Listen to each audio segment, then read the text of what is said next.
नरक कितने, कहाँ होते हैं और कौन जाता है, और किसको मिलता है स्वर्ग। नरक वह स्थान है जहाँ पापियों की आत्मा दंड भोगने के लिए भेजी जाती है। दंड के बाद कर्मानुसार उनका दूसरी योनियों में जन्म होता है। कहते हैं कि स्वर्ग धरती के ऊपर है तो नरक धरती के नीचे यानी पाताल भूमि में है। इसे अधोलोक भी कहते हैं। अधोलोक यानी नीचे का लोक है। ऊर्ध्व लोक का अर्थ ऊपर का लोक अर्थात स्वर्ग। मध्य लोक में हमारा ब्रह्मांड है। सामान्यतः 1 ऊर्ध्व गति, 2 स्थिर गति और 3 अधोगति होती है, जो कि अगति और गति के अंतर्गत आती हैं। कुछ लोग स्वर्ग या नरक की बातों को कल्पना मानते हैं तो कुछ लोग सत्य। जो सत्य मानते हैं उनके अनुसार मति से ही गति तय होती है कि आप अधोलोक में गिरेंगे या कि ऊर्ध्व लोक में। हिंदू धर्म शास्त्रों में उल्लेख है कि गति 2 प्रकार की होती है, 1 अगति और 2 गति। अगति के 4 प्रकार है, 1 क्षीणोदर्क, 2 भूमोदर्क, 3 अगति और 4 दुर्गति। और गति में जीव को 4 में से किसी एक लोक में जाना पड़ता है। गति के अंतर्गत 4 लोक दिए गए हैं, 1 ब्रह्मलोक, 2 देवलोक, 3 पितृलोक और 4 नरकलोक। जीव अपने कर्मों के अनुसार उक्त लोकों में जाता है। जब मरता है व्यक्ति तो चलता है इस मार्ग पर। जब भी कोई मनुष्य मरता है या आत्मा शरीर को त्याग कर यात्रा प्रारंभ करती है तो इस दौरान उसे 3 प्रकार के मार्ग मिलते हैं। ऐसा कहते हैं कि उस आत्मा को किस मार्ग पर चलाया जाएगा ये केवल उसके कर्मों पर निर्भर करता है। ये 3 मार्ग हैं, अर्ची मार्ग, धूम मार्ग और उत्पत्ति विनाश मार्ग। अर्ची मार्ग ब्रह्मलोक और देवलोक की यात्रा के लिए होता है, वहीं धूम मार्ग पितृलोक की यात्रा पर ले जाता है और उत्पत्ति विनाश मार्ग नरक की यात्रा के लिए है। अब सवाल यह उठता है कि कौन जाता है उत्पत्ति विनाश मार्ग नरक की यात्रा के लिए है। अगले पन्ने पर कौन जाता है नरक में। कौन जाता है नरक। ज्ञानी से ज्ञानी, आस्तिक से आस्तिक, नास्तिक से नास्तिक और बुद्धिमान से बुद्धिमान व्यक्ति को भी नरक का सामना करना पड़ सकता है, क्योंकि ज्ञान विचार आदि से तय नहीं होता है कि आप अच्छे हैं या बुरे। आपकी अच्छाई आपके नैतिक बल में छिपी होती है। आपकी अच्छाई यम और नियम का पालन करने में निहित है। अच्छे लोगों में ही होश का स्तर बढ़ता है और वे देवताओं की नजर में श्रेष्ठ बन जाते हैं। लाखों लोगों के सामने अच्छे होने से भी अच्छा है स्वयं के सामने अच्छा बनना। मूलतः जैसी गति वैसी मति। अच्छा कार्य करने और अच्छा भाव एवं विचार करने से अच्छी गति मिलती है। निरंतर बुरी भावना में रहने वाला व्यक्ति कैसे स्वर्ग जा सकता है। ये लोग जाते हैं नरक में। धर्म, देवता और पितरों का अपमान करने वाले, तामसिक भोजन करने वाले, पापी, मूर्छित, क्रोधी, कामी और अधोगामी गति के व्यक्ति नरकों में जाते हैं। पापी आत्मा जीते जी तो नरक झेलती ही है, मरने के बाद भी उसके पाप अनुसार उसे अलग अलग नरक में कुछ काल तक रहना पड़ता है। निरंतर क्रोध में रहना, कलह करना, सदा दूसरों को धोखा देने का सोचते रहना, शराब पीना, मांस भक्षण करना, दूसरों की स्वतंत्रता का हनन करना और पाप करने के बारे में सोचते रहने से व्यक्ति का चित्त खराब होकर नीचे के लोक में गति करने लगता है और मरने के बाद वह स्वतः ही नरक में गिर जाता है। वहां उसका सामना यम से होता है। नरक, नरकासुर और नरक चतुर्दशी, नरक पूर्णिमा का वर्णन मिलता है। नरकस्था अथवा नरक नदी वैतरणी को कहते हैं। नरक चतुर्दशी के दिन तेल से मालिश कर स्नान करना चाहिए। इसी तिथि को यम का तर्पण किया जाता है, जो पिता के रहते हुए भी किया जा सकता है। पाताल के नीचे बहुत अधिक जल है और उसके नीचे नरकों की स्थिति बताई गई है, जिनमें पापी जीव गिराए जाते हैं। यूं तो नरकों की संख्या 55 करोड़ है, किंतु उनमें रौरव से लेकर श्वभोजन तक 21 प्रधान हैं। नरक का स्थान। महाभारत में राजा परीक्षित इस संबंध में सुखदेव जी से प्रश्न पूछते हैं तो वे कहते हैं कि राजन, ये नरक त्रिलोक के भीतर ही है तथा दक्षिण की ओर पृथ्वी से नीचे जल के ऊपर स्थित है। उस लोक में सूर्य के पुत्र पितृराज भगवान यम है, वे अपने सेवकों के सहित रहते हैं तथा भगवान की आज्ञा का उल्लंघन न करते हुए अपने दूतों द्वारा वहां लाए हुए मृत प्राणियों को उनके दुष्कर्मों के अनुसार पाप का फल दंड देते हैं। श्रीमद् भागवत और मनुस्मृति के अनुसार नरकों के नाम: 1 तामिस्त्र, 2 अंधशिस्त्र, 3 रोवर, 4 महारोवर, 5 कुंभीपाक, 6 कालसूत्र, 7 आसिपम्वन, 8 सकुरमुख, 9 अंधकूप, 10 मिभोजन, 11 संदेश, 12 तप्तसूर्मी, 13 वज्रकंटकशलमली, 14 वैतरणी, 15 पुयोद, 16 प्राणारोध, 17 विश्वसन, 18 लालभक्ष, 19 सारमेयादन, 20 अवीची और 21 अय पान। इसके अलावा 22 क्षरकर्दम 23, रक्षोगण भोजन 24, शूलप्रोत 25, दंदशुक 26, अवनिरोधन 27, पर्यावर्तन और 28। सूचीमुख ये 7, 22 से 28 मिलाकर कुल 28 तरह के नरक माने गए हैं जो सभी धरती पर ही बताए जाते हैं। हालांकि कुछ पुराणों में इनकी संख्या 36 तक है। इनके अलावा वायु पुराण और विष्णु पुराण में भी कई नरककुंडों के नाम लिखे हैं, वसाकुंड, तप्तकुंड, सर्पकुंड और चक्रकुंड आदि। इन नरककुंडों की संख्या 86 है। इनमें से 7 नरक पृथ्वी के नीचे हैं और बाकी लोक के परे माने गए हैं। उनके नाम हैं रौरव, शीतस्तप, कालसूत्र, अप्रतिष्ठ, अवीची, लोकपृष्ठ और अविधेय हैं। हालांकि नरकों की संख्या 55 करोड़ है, किंतु उनमें रौरव से लेकर श्वभोजन तक 21 प्रधान माने गए हैं।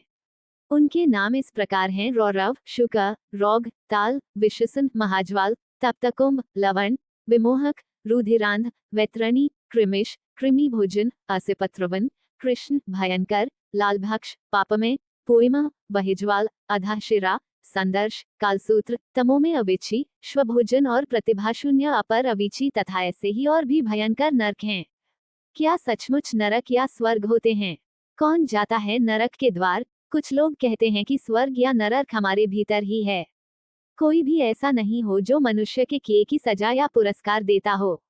मनुष्य अपने कर्मों से ही स्वर्ग या नरक की स्थिति को भोगता है।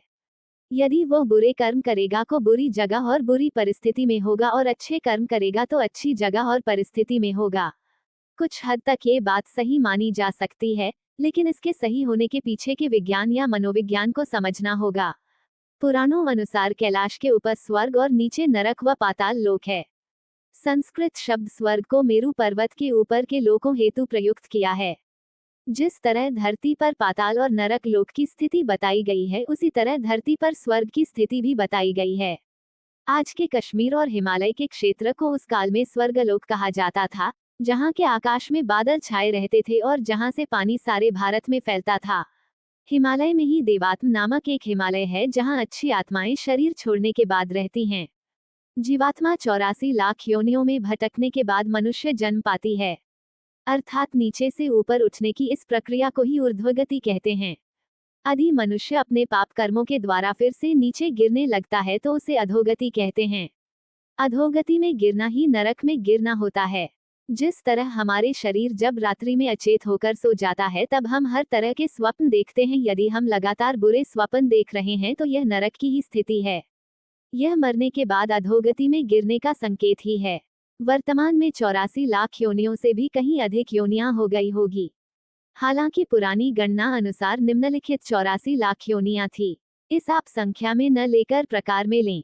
पेड़ पौधे 30 लाख, कीड़े मकोड़े 27 लाख, पक्षी 14 लाख, पानी के जीव जंतु 9 लाख, देवता, मनुष्य, पशु 4 लाख। बहुत से ऐसे लोग हैं जिन्होंने मनमाने यज्ञ कर्म, त्योहार, उपवास और पूजा पाठ का आविष्कार कर लिया है तथा जो मनगढ़ंत तांत्रिक कर्म भी करते हैं। ऐसे दूषित भावना से तथा शास्त्र विधि के विपरीत यज्ञ आदि कर्म करने वाले पुरुष क्रमिश नरक में गिराए जाते हैं। इस प्रकार के शास्त्र निषिद्ध कर्मों के आचरण रूप पापों से पापी सहस्त्रों अत्यंत घोर नरकों में अवश्य गिरते हैं। बहुत से मनुष्य भोजन करते व्यक्त किसी का स्मरण नहीं करते और भोजन के नियमों को नहीं मानते। इसका उनके जीवन पर प्रभाव पड़ता है। पुराणों में कहा गया है कि जो देवताओं तथा पितरों का भाग उन्हें अर्पण किए बिना ही अथवा उन्हें अर्पण करने से पहले ही भोजन कर लेता है, वो लालभक्ष नामक नरक में यमदूतों द्वारा गिराया जाता है। पुराणों अनुसार झूठी गवाही देने वाला मनुष्य रौरव नरक में पड़ता है। गौओं और सन्यासियों को कहीं बंद करके रोक रखने वाला पापी रोध नरक में जाता है। मदिरा पीने वाला शुक्र नरक में और नर हत्या करने वाला ताल नरक में गिर जाता है। गुरु पत्नी के साथ व्यभिचार करने वाला पुरुष तप्तकुंभ नामक नरक में तड़पाया जाता है। जो अपने भक्त की हत्या करता है उसे तप्तलोह नरक में तपाया जाता है। गुरुजनों का अपमान करने वाला पापी महाज्वाल नरक में डाला जाता है। गरुड़ पुराण अनुसार वेद शास्त्रों का अपमान करने और उन्हें नष्ट करने वाला लवण नामक नरक में गलाया जाता है। धर्म मर्यादा का उल्लंघन करने वाला विमोहक नरक में जाता है। देवताओं से द्वेष रखने वाला मनुष्य कृमिभक्ष नरक में जाता है। आजकल लोग ज्यादा छली हो गए हैं। सब जीवों से व्यर्थ बैर रखने वाला तथा छल पूर्वक अस्त्र शस्त्र का निर्माण करने वाला विशसन नरक में गिराया जाता है। असत प्रतिग्रह ग्रहण करने वाला अधोमुख नरक में और अकेले ही मिष्ठान ग्रहण करने वाला पूर्वः नरक में पड़ता है। बहुत से लोग जानवरों को पालकर उनके बल पर अपना जीवन यापन करते हैं। आजकल मुर्गों और कुत्तों को बेचने और पालने का व्यापार भी चल रहा है। बकरा, मुर्गा, कुत्ता, बिल्ली तथा पक्षियों को जीविका के लिए पालने वाला मनुष्य भी पूर्वः नरक में पड़ता है। बहुत से लोग दूसरों के प्रति बैर भाव रखते हैं और उनका अहित करने की ही सोचते रहते हैं। पुराणों में कहा गया है कि दूसरों के घर, खेत, घास और अनाज में आग लगाता है, वो रुधिरांध नरक में डाला जाता है। ज्योतिषी विद्या का आजकल ज्यादा प्रचलन है। झूठ बोलकर धंधा करने वाले ज्योतिषियों की तो भरमार हो चली है। पुराणों अनुसार नक्षत्र विद्या तथा नट एवं मल्लों की वृत्ति से जीविका चलाने वाला मनुष्य वैतरणी नामक नरक में जाता है। धन, ताकत और जवानी में अंधे और उन्मुक्त होकर दूसरों के धन का अपहरण करने वाले पापी को कृष्ण अंधकार नामक नरक में गिराया जाता है। पूरे विश्व में पर्यावरण को नुकसान पहुंचाया जा रहा है। बहुत तेजी से वृक्षों को काटा जा रहा है। पुराणों अनुसार वृक्षों को काटने वाला मनुष्य असिपत्रवन में जाता है। वृक्षों में भी पीपल, बड़, नीम, केल, अनार, बिल्व, आम, अशोक, शमी, नारियल, अनार, बांस आदि पवित्र वृक्षों को काटना तो घोर पाप माना गया है। इसके अलावा जो कपटवृत्ति से जीविका चलाते हैं, वे सब लोग बहिज्वाल नामक नरक में गिराए जाते हैं। पराई स्त्री और पराय अन्न का सेवन करने वाला पुरुष संदर्श नरक में डाला जाता है। जो दिन में सोते हैं तथा व्रत का लोप किया करते हैं और जो शरीर के मद से उन्मत्त रहते हैं, वे सब लोग श्वभोज नामक नरक में पड़ते हैं। जो भगवान शिव और विष्णु को नहीं मानते, उन्हें अवीची नरक में गिराया जाता है। दरअसल मनुष्य अपने कर्मों से ही उक्त नरकों में गिर जाते हैं। जैसी मति वैसी गति, जैसी गति वैसा नरक। नरकों से छुटकारा पाने के लिए विद्वान लोग वेदों का पालन करने की सलाह देते हैं। वेद पठन, प्रार्थना और ध्यान से ही नरकों से बचा जा सकता है।